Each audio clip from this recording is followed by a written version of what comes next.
सुंदर बैल एक फरमाईश आहे.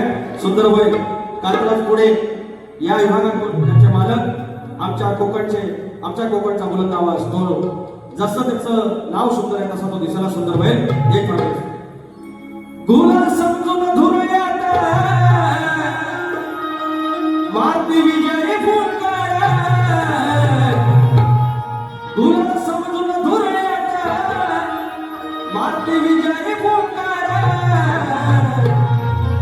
कायम गुलाल उधळती हो कायम गुलाल उधळती वल्लभ मार्गांचा सुंदर कायम गुलाल उधळती.